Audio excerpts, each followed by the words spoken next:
So I'm Mim Hurst, and Ruthi is in the back. And just give you a little bit of a brief overview of what we've been doing the last 28 years.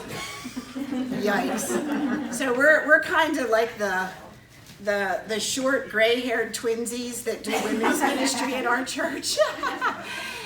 So I have been in women's ministry, honestly, 28 years, and it's kind of hard to admit that, but it's true. And Ruthi, I'll let her tell her story. So you're here representing your church in one form or another. You're either a pastor's wife, you're a ministry leader, or else you're just interested in women's ministry. And so whenever you have a lot of responsibilities in the church, the last thing you probably want to put on your plate is one more program, and I understand that. And so we have to know what is going to work for our schedules, what we feel God has called us to do.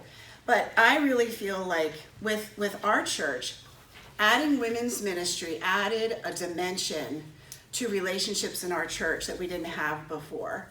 And so with us being Dove churches, we are very focused on small groups, and we are 100% on board with that.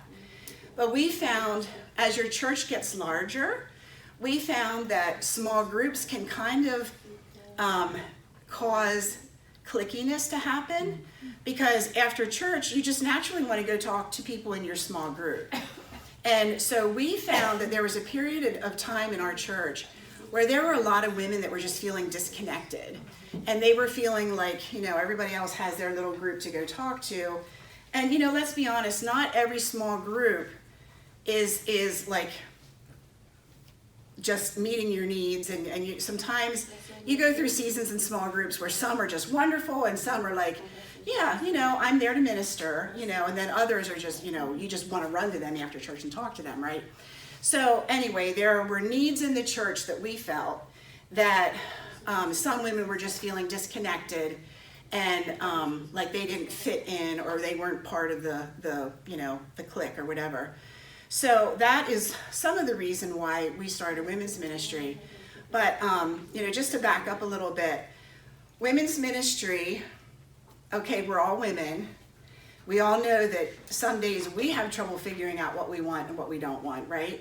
And so when you are dealing with, 5 or 10 or 100 women, you're going to have a lot of needs that are represented. You're going to have emotions and hormones and things that you're going to need to deal with. I mean, let's just be real. That's just what happens when you're dealing with women. And so we have to prepare ourselves for that. We have to prepare ourselves for the whole idea that if we feel called to do a women's ministry, then we're going to have to be able to go with the flow of the ups and downs that women have in their lives.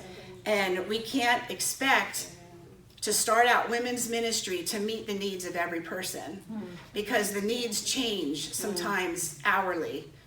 And our needs change hourly, and so we do it because we're called to it. So we have to prepare our heart for it. So I don't know, this ages me as well, but there was a movie years ago by Mel Gibson called What a Woman Wants.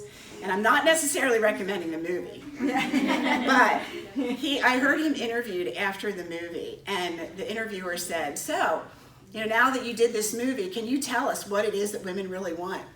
And he's like, well, that's a really good question. He said, I think it's somewhere between conversation and chocolate. And I'm like, there's a smart guy. I just thought that stayed with me. I thought that was just so cute. But so honestly, no matter how hard you put, how much effort you put into an event, you're going to have some people that love it and some people that are, it was okay, But as long as you are following what you think God is calling you to do, you'll meet this need this time, and then another time you'll meet that need, and because everybody has different needs. So I remember one time, kind of a funny story, one time after a women's event, I don't remember what it was, this was years ago, and I was talking to Daryl, my husband, afterwards about the event, And I said, it doesn't matter what you do, you just can't make women happy. And as soon as it's out of my mouth, I'm like, oh, I should not have said that. That just gives him fuel to, anyway, not a good statement for me to make. But, so anyway, I think it's important, even when we look at Jesus' ministry, that Jesus did not meet all of the needs of all of the people all of the time. He knew when he needed to pull back. I mean, at some points, there were thousands of people that still needed to be ministered to, but he said, let's go to the other side of the lake, And so he knew his boundaries, and he knew that I have this much to give, and I'll bless this many people, and then I've got to go over here. So we have to, when we're doing women's ministry, we have to follow the voice of Jesus. One time we were doing a Bible study for women. And over the years, we've done different Bible studies, and they have been really, really good. But I remember this lady one time said to me, I don't want to be a part of some boohoo Bible study. And I'm like, oh, okay. Here we are providing a Bible study where you have a safe environment to express your emotions and be real, and she calls it a boohoo crying, Bible study. Okay, whatever. You don't have to come. If that doesn't meet your need, it will meet somebody else's need. So, okay.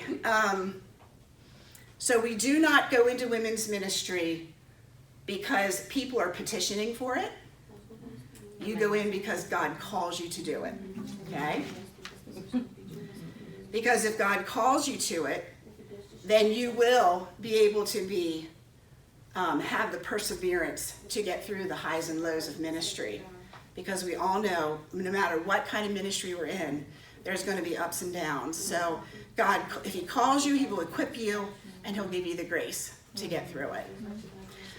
The rewards of seeing women flourish far outweigh the possible drama and ups and downs that we may hear from women. I really feel like for me, my ministry slogan for years has been that I need to have a tender heart and thick skin. Because I need to have a tender heart to have compassion for the people that I'm ministering to. But I can't allow any negative comments wound me so much that I'm ready to just say, okay, I'm done, and I quit. We need a tender heart, and we need thick skin. So at our church, and as some of you mentioned that you don't have a real formal women's ministry, and at our church we didn't. For a while, there were seasons where we'd have a team for a while, and then we would have nothing, and then we'd have a team for a while. And so back when my kids were little, I think I was kind of feeling a little bit more disconnected with the women. You know how that is when you have young kids. It's just hard to, you're always running after them, and you feel like you don't have quality conversations after church and whatnot. So I really felt the Lord laid it on my heart to start a mom's group. And so that was 30 years ago. I don't even know. It was a long time ago because my kids were little. So I started a mom's group, and it went really, really well. And that just got me hooked. I saw people's lives changed, and that is what got me hooked. And so just give you one example, there was a young mom that came to this group, and she was one of those fringy people and just wasn't feeling connected. And the vibes that she would give off, you weren't drawn to go talk to her because she was not giving off very good vibes. And so it was hard for people to connect with her. But she started coming to this young mom's group and started to feel like she belonged somewhere. And all of a sudden, we just saw the walls just start coming down. And we were able to minister to her. I actually poured a lot of time into her personally, discipling her, ministering over her. And today, she is one of the leaders in our church. So it's going to make me emotional. But knowing where she came from to seeing who she is today, I just want to cry every time I see her up front in prayer ministry over somebody, because her persona was so hard, so wounded, and it was just amazing the transformation that happened. But when a person feels like they have a place to belong, when they feel accepted, then all of a sudden the walls start to come down, because we all want to feel like we belong somewhere. So getting people into a women's ministry or a women's Bible study or, whatever it may be, will be oftentimes that first step. And we as women, we often have a more sensitive heart for what the Holy Spirit is doing and stirring, and oftentimes it's the women that start coming to church first, and then the rest of the family comes. So if we can get women involved in ministry, in women's ministry or a women's Bible study or something like that, it often will be the impetus for household salvation. One of my first times of really deep ministry was at a women's event at our church. And you all, probably most of you know who Shirley Hampton is, right? We call her Mama Shirley. Yeah. She's just a mama to so many. And she was a guest speaker. I don't think she was coming to Westgate at that time, but I'm not 100% sure about that. But I didn't know her anyway. So it was at a women's event, and I had something, through my life I've had a lot of things that I've just had to, layers to peel back and wounds to be healed and all that. And I went front for ministry, and I remember Shirley praying and singing over me, singing prophetically over me, and I was just a puddle on the floor. I mean, ugly cry, snot cry, I wouldn't have done that in a mixed company small group. I'm just going to be honest. I wouldn't have felt free to do that.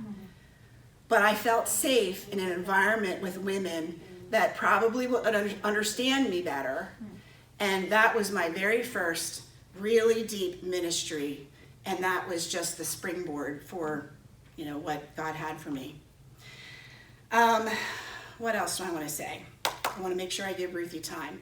Okay, so as I was looking over scripture, the whole Titus 2 principle really applies to women's ministry, where the older women are teaching the younger women. And so that is so important. And then, we've all heard of Proverbs 31, right?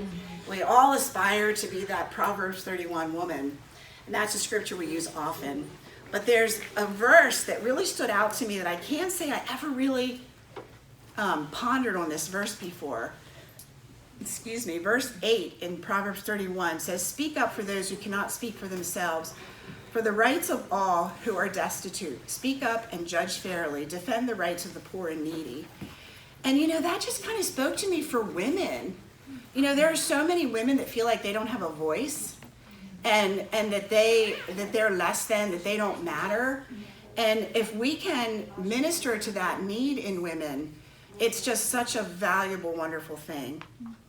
So just going to go through a few points yet, and then I'm going to turn it over to Ruthi. So the first thing is to identify the needs in the women of your church. So what we did is we asked around. We had some surveys that we've done already to see what the needs are. You can go online and get a survey that you can customize from SurveyMonkey. Have you ever heard of that, SurveyMonkey?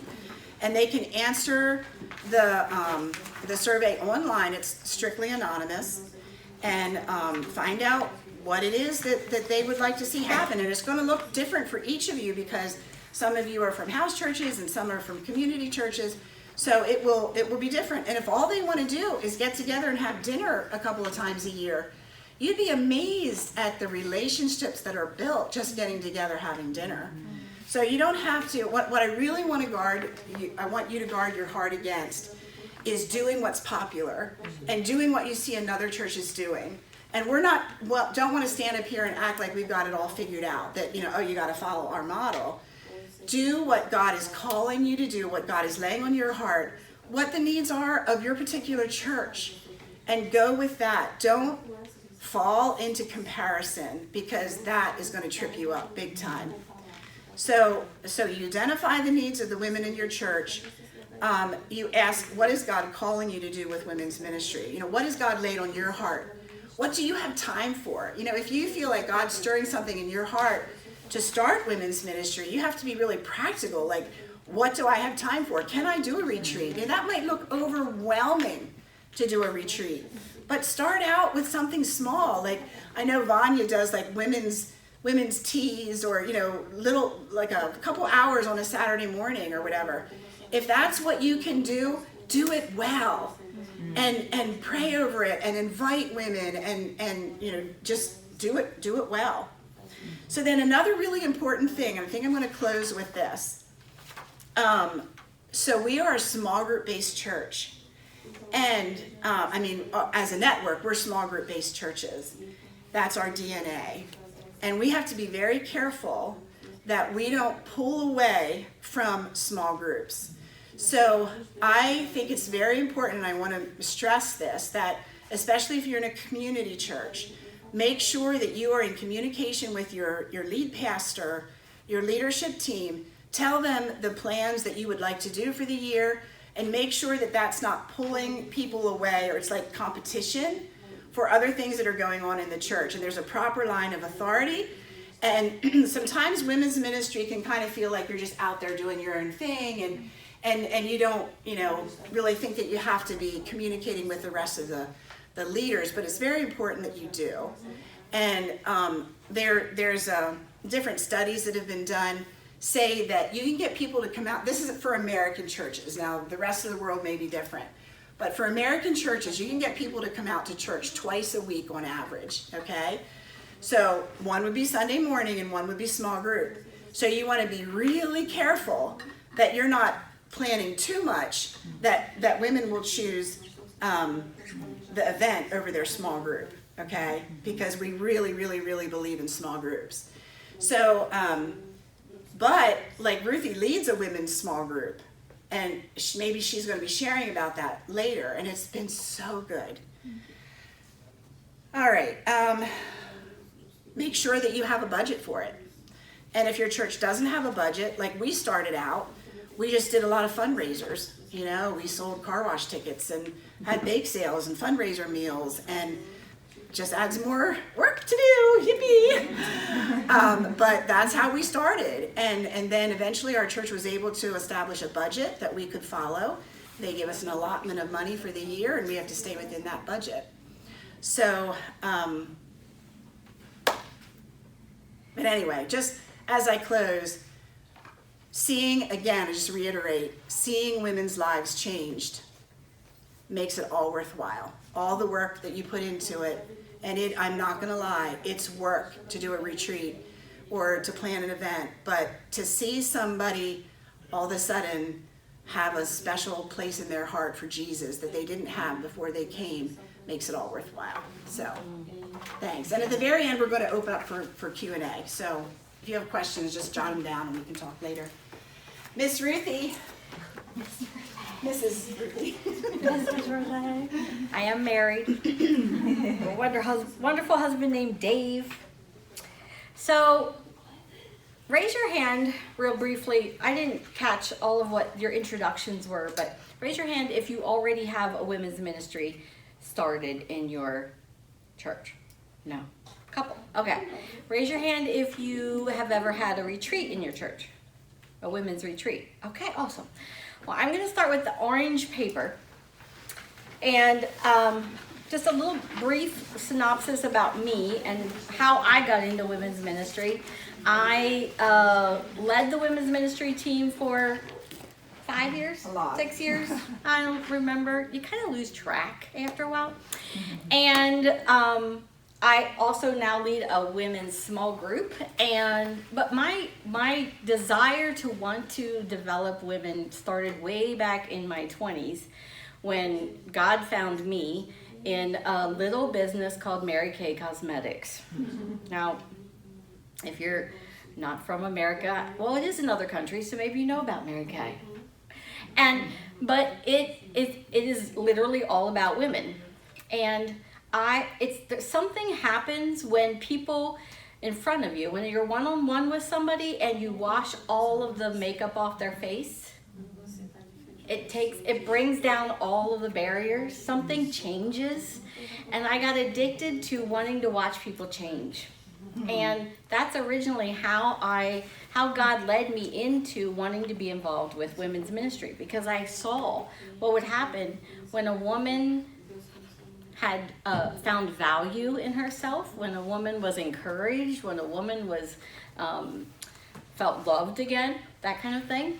So, how do you develop a strong women's ministry team? Well, I'm going to reiterate what Mim says. We didn't learn it all. We're just sharing what we have learned, and then you can in turn share with us what you've learned somewhere down the way. So the team. Now your team size, it's really hard for me to just stand here because I'm a walker. Oh yeah, but for the camera, you need to, yeah. Your team size can be anywhere from 2 or 3 people to, I think right now we have 7 people on our team. So it depends on the size of your church, obviously. And the most important thing that you can do is pray about who the Holy Spirit leads you to, who also has a heart for women, who has a heart to want to gather women together to encourage each other and to help them develop a stronger relationship with God. That's always the purpose. That right there. Relationship with each other and relationship with God. Because outside of that, there isn't really a purpose for women's ministry. Obviously, when they're developing a stronger relationship with God, it automatically filters into every other area of their life. Their marriage, their parenting, their job, their everything, right? So, all right, pray about having the right people in your group. You want different age groups. You want different seasons of life on your team because you'll get different kinds of input from somebody with this color hair versus somebody that doesn't have this color hair. Your meeting frequency, again, it's going to determine how many events you're doing that year, how many, what kind of time the women have that are on the team that can invest into it. Some people have quite a bit of time that they can invest. Some people might have an hour a month, okay? So customize it. So one of the things that I instilled when I was a women's ministry leader was a bonding weekend. And this was really important for me because I knew if all of the women got to know each other well, then I knew they would work cohesively as a group well. So I invited them all to a cabin at the mountains and I pampered them. I brought chocolate. Chocolate is a part of every single thing we do. It's just the way it is. I think I bought fuzzy socks for everybody. I'm trying to remember. But something that's cozy and comfortable. And my job was to pour into their lives and to bless them. Because, I mean, let's face it. When our pitcher is empty and you're trying to pour into other people's lives from an empty pitcher, how successful are we? Have you all attempted this? It doesn't work. You're even more depleted and then you just get frustrated and then you get resentful because they don't appreciate it and it's a whole mess. So, when you're full, how do we get full? It's an easy answer. Time with the Lord. So when you're full, then you have a full well to be able to pour out to other people. So my job that weekend was to pour into them because I knew if I was contributing with God and pouring into them, then they would want to pour into the women's ministries. That makes sense? Mm-hmm.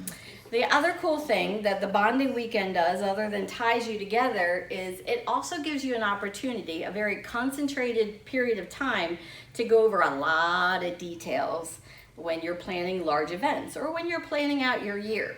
So we would usually meet in the fall just because that worked well for the time frame of when our retreat was, and it worked well for everybody else's schedule. And then we would plan the whole next year, okay? So even if it's just you and one other woman, you get together and you powwow, and it could just be for a day. It could just be for a really long lunch.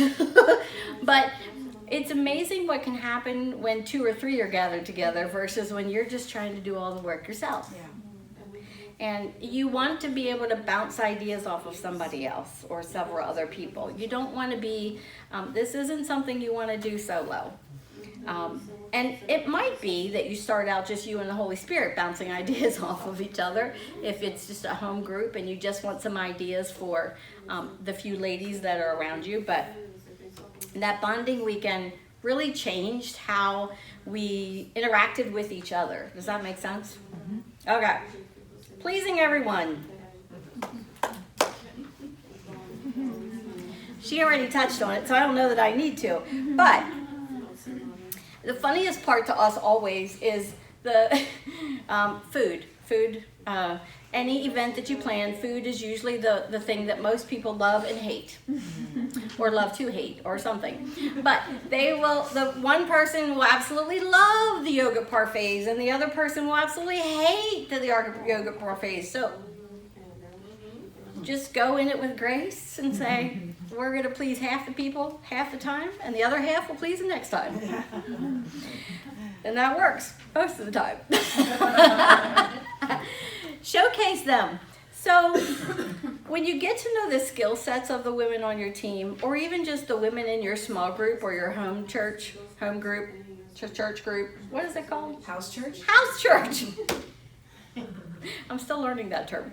When you get to know the other women in your house church, you want to showcase them. You want to find out what they're really good at.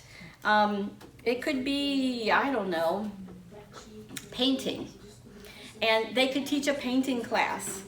Or it could be knitting, or it could be gardening, and they could teach you what the different herbs mean. Or there's lots of different things that women are really good at, and sometimes you just have to listen when you're around them for what they get excited about. Listen to what lights them up. Does that make sense? Because there's something that if you just listen to them talking, if you just probe with a few questions and you listen to them talking, they'll light up about something. And try to figure out a way to showcase that with the other women in your group. Okay? All right. Oversight. Again, Mim mentioned this. Typically the pastor gives oversight to the women's ministry, and initially you'll run everything by them. Absolutely everything. As you're putting your women's ministry team together. Because you want that oversight. You want that coverage. That it's very, very important. You want to submit to it. I did grow up in a conservative Mennonite church until I was a teenager, and the word submit was not something that I liked because it was used a lot. But I have learned, and I learned as I was under the covering, that submitting to something gives you, it's kind of like having fire insurance. It gives you the ability to be able to act in freedom, knowing that someone else covered you in that decision. Okay? So it's very important. And they're seeing things from a big picture. Sometimes we're looking at things, women's ministry, like we're looking at it like this, they're looking at it like this. And you need their input and their feedback on what things look like overall. Okay? We have some events that were really well attended, and then we have some events that were not very well attended. And honestly, you're going to learn that trial and error.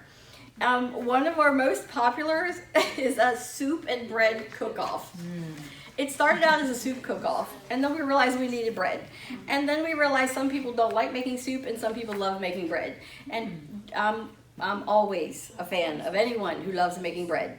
So we called it the soup and bread cook-off. And where we'll have 70 people, we'll have a lot of women come out to that, and then we'll have like 10 come out to something else. So you're going to have the same experience.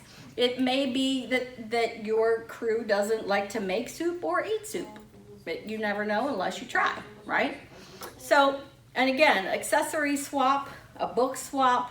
When each person brings a few items, and we have like tables where things are marked, like, you know, for a book swap, you have like the self-help books and the novels and the biographies, and you try to like divide them out. Bring 3 and then take 3 or something like that. You never know until you try. Pool party. If someone in your congregation or your house church has a pool party is a very fun thing to do. And we have yard games, and it's a lot of fun. Although the older I get, not as much fun to get in a swimming suit. Fall kickoff and brunch. Now, how many of y'all like brunch? Y'all like to eat as much as I do? Some of you, not so much. Well, if your women in your gathering like to eat as much as the women in our church like to eat, then you'll put on a spread. And you can be as simple as what we do with our fall kickoff. We do a bagel bar and a yogurt parfait bar. And anything you could possibly think of that you can put on a bagel, it's laid out there.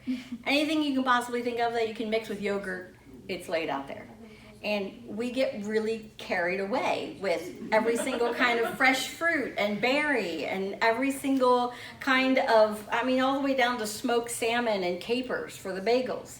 And we even have a lady in our church who makes homemade bagels. So, like, again, showcase whatever is going on in your church. You can even scroll some of their Facebook feeds and you can find out what they're doing, good and bad, but you can find out what they're excited about. You can find out what they're doing as a hobby, and you can say, hey, I bet you could teach a few more women how to do that. Does that make sense? So it doesn't have to be as all cut and dried and like this is. Now, a few events that we had that were less attended, things like bingo night or movie night. So it depends on the movie. If there's like a really awesome movie that has come out, then gather all the women together, make popcorn, and have a ball. Bingo night. It depends on what kind of prizes you decide to give. Now, women like free stuff.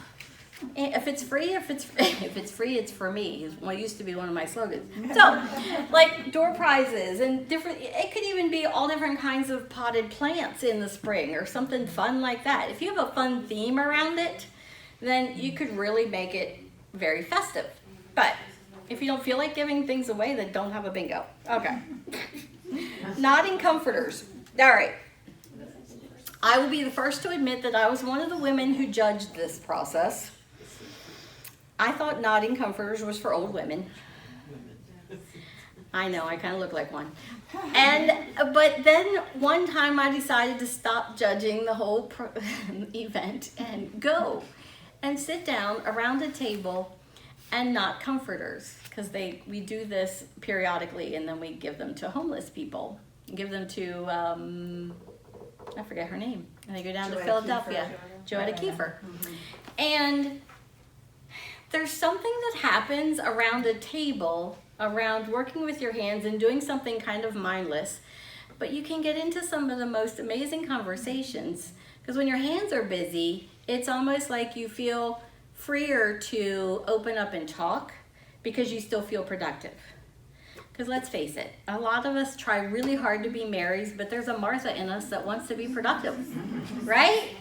So if you can have both, if you can sit there and converse with somebody and have a really great conversation and still feel productive, something happens. And I became a changed woman about the nodding comforters. Unfortunately, not everybody else followed me, so it wasn't attended real well, but it was a lot of fun. S'mores around a campfire. The weather can make or break that event really, really quickly. If there's a breeze over 5 miles per hour, it is cold. And the smoke is always blowing in your face, and it's just not very much fun. Everybody's just huddled, and they want to get as close to the fire as they can, and you can only get so many people close to a fire. So, again, if it's a beautiful evening, it's cold but it's not windy, then it can work, okay? All right. Most important thing you can do is get to know the women in your church. So that whole paragraph just talks about what I just said. All right, lastly, before we get to some questions, I have 4 minutes. Try to talk fast. How to create a powerful women's retreat. Now, I'm not going to go through all of this, but planning a women's retreat is a lot like planning a wedding. How many of you have planned a wedding? Maybe some of you have planned several. Or you've helped plan a child's wedding, or a sister's, or I still remember my sister-in-law announcing that she's getting married and their date was in 3 weeks. Oh. Trust me, you can put it together, but it is a little crazy. So if you can take a longer period of time to plan it, it is a blessing. So this goes through kind of a 9 months to 12 months kind of plan and what it would look like if you're working on it all year long. We just had our retreat last month. And so starting this month, we start talking about what are we going to do next year. So it really does start to become that cycle. Again, the goal is always, how can we connect our women to each other, and how can we help them develop a stronger relationship with God?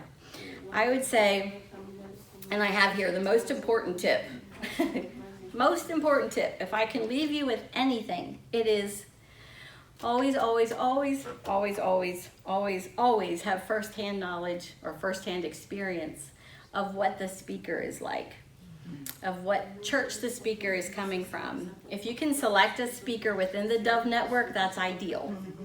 If it's a speaker that you've sat in her classroom like this, that's ideal, because you have an idea of what kind of energy she brings, you have an idea of what her biblical beliefs are, how she's going to speak. We've had a couple fall flat. They just did. We thought we did our research. We thought we knew what we were doing, and we were wrong. And God will still redeem it. Yeah. Absolutely, God will redeem it. But it falls a little flat on you as a team too, because you're like, oh man, we did all this work, and that just didn't bring the fire like we thought it was gonna. And that happens. And you go, well, there's next year. We'll try it again. Does that make sense? So Mim and I are both retreat speakers, and we've actually had the experience of doing a retreat together, which was very fun. So if you want to book us together, we would love it.